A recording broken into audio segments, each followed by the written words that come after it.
सभी साथियों को राम राम भैया। आप सभी का स्वागत है आपके अपने YouTube channel HSSC think tank पर। तो साथियों, आज एक धमाकेदार खबर आई है भैया। आपको लंबे समय से इंतज़ार है कि सीईटी कब होगा, सीईटी कब होगा, क्योंकि आपको पता है भाई सीईटी की इम्पोर्टेंस कितनी है। और सीईटी के बेस पर ही आपको यानी मेंस एग्ज़ाम आपसे लिए जाएंगे।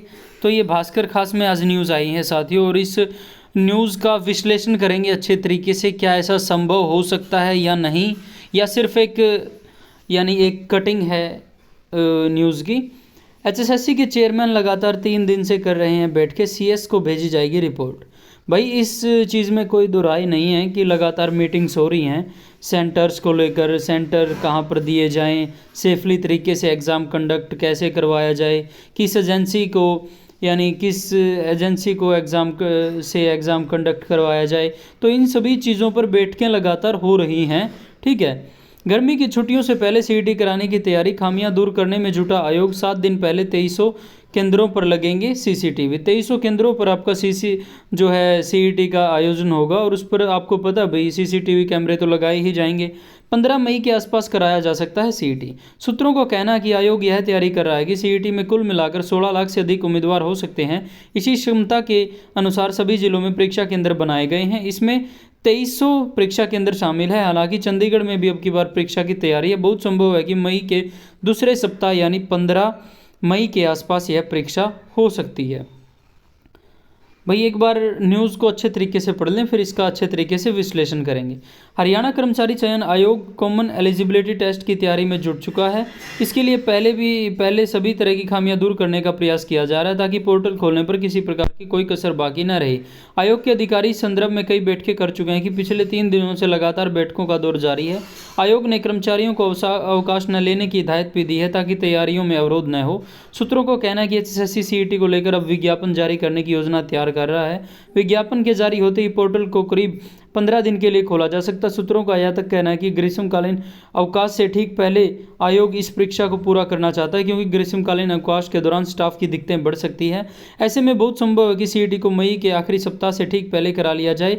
अब नई तारीख 25 मई से पहले आने वाले शनिवार या रविवार को हो सकती है, लेकिन जब तक विज्ञापन जारी नहीं होगा तब तक तारीख भी तय नहीं होगी। दूसरी ओर परीक्षा को लेकर मुख्य सचिव अनुराग रस्तोगी भी जल्द ही सभी जिलों के डीसी व एसपी के साथ बैठक करेंगे। इसमें अब तक के तैयार किए गए करीब 2300 सेंटरों की डिटेल व सुरक्षा व्यवस्था को लेकर मंथन होगा। हरियाणा कर्मचारी चयनों के चेयरमैन एडवोकेट हिम्मत सिंह पिछले 3 दिनों से लगातार अधिकारियों के साथ बैठक कर रहे हैं। आयोग की ओर से परीक्षा की तैयारी को लेकर रिपोर्ट बनाकर जल्द ही मुख्य सचिव को भेजी जाएगी। इसके बाद ही मुख्य सचिव अफसरों के साथ बैठक लेंगे। इसी दौरान तारीख का भी ऐलान संभव है। आयोग के सूत्रों का कहना है कि जो भी एजेंसी परीक्षा कराएगी उसकी ओर से परीक्षा से ठीक 1 सप्ताह पहले सभी 2300 सेंटरों पर सीसीटीवी कैमरे लगा दिए जाएंगे। 1 सप्ताह पूर्व से परीक्षा की हर तरह से तैयारी को लेकर टीमें हर जिले में नियुक्त की जाएंगी। सभी डीसी को कंट्रोलिंग अफसर नियुक्त किया जाएगा, ताकि हर तरह से सुरक्षा बनी रहे।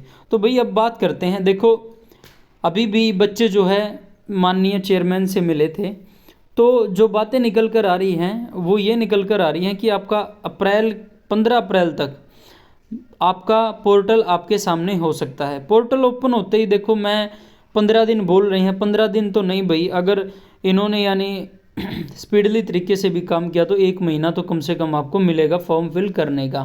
ठीक है, 1 महीने के बाद साथियों फिर आपको पता है इतने एप्लीकेशन फॉर्म जाएंगे, तो उनको यानी एग्ज़ाम बनाना, उनको अच्छे तरीके से सेट करना, तो उसमें समय लगता है उस प्रोसेस में।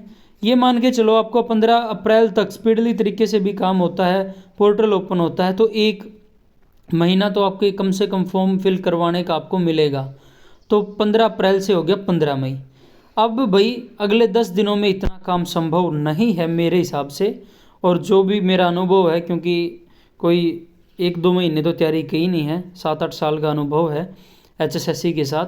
तो भाई जून में आ गई आपकी छुट्टियां, क्योंकि जो स्टाफ है वो छुट्टियों पर चला जाएगा।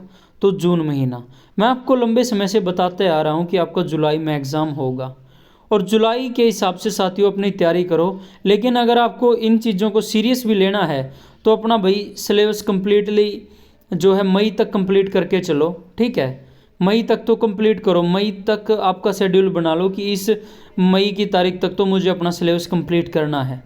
उसके बाद साथियों आपको टाइम मिलेगा तो बहुत अच्छी बात है, लेकिन मैं अभी भी आपको बता देता हूँ कि आपका एग्ज़ाम जो है जुलाई में 100% कंडक्ट करवा लिया जाएगा, ठीक है। और जो साथी ये सोच रहे हैं कि इतना यानी 15 दिन, ऐसा नहीं होता है भाई, समय लगता है। कोई 10-15 बच्चों का एग्ज़ाम नहीं लेना है, कम से कम 15 लाख बच्चे तो एग्ज़ाम यानी उनके हिसाब से तो सेटल वो करना पड़ेगा ना, मैनेजमेंट, तो उसमें समय लगता है। तो अपनी जुलाई के हिसाब से भाई अपनी तैयारी स्टार्ट कर दो, ठीक है। ज़्यादा से ज़्यादा यानी इन चीज़ों को आपको सीरियस भी लेना, लेकिन आपको पता भी होने को क्या हो जाए, ठीक है। HSSC है ये, वो कहते हैं ना जींद और नींद, नींद में और जींद में कुछ भी हो सकता है, तो यही है भाई HSSC कब क्या करवा दे। पिछला जो CET का आयोजन था 1 हफ्ते पहले भी, यानी एग्ज़ाम से पहले वाले दिन भी बच्चों को सीरियस ये नहीं पता था कि मेरा एग्ज़ाम, जब रोल नंबर आ गए ना तब भी कई तो यकीन नहीं कर रहे थे कि नहीं होगा, लेकिन एग्ज़ाम हुआ भाई। तो इन चीज़ों को सीरियस भी लेना आपको, ये नहीं है कि आप अपने हिसाब से चलो, ठीक है, होने को कुछ भी हो सकता है। तो भाई अपनी तैयारी को अच्छे तरीके से करो। और जो चैनल पर भाई अपन इंग्लिश कंप्लीट करवा दी है, पॉलिटी कंप्लीट करवा दी है, हिस्ट्री कंप्लीट करवा रखी है, हरियाणा जीके कंप्लीट करवा रखी है, मैथ के अर्थमेटिक लगभग कंप्लीट करवा रखा है, ठीक है। और जल्द ही साथियों आपके सामने ज्योग्राफी और जो है इकोनॉमिक्स की क्लासेस स्टार्ट होंगी, उसके बाद केमिस्ट्री, बायो और कंप्यूटर की क्लासेस स्टार्ट होंगी। तो ये मान के चलो मैं भी आपका सिलेबस जो है एग्ज़ाम से 1 महीने पहले आपका करवा दूंगा कंप्लीट।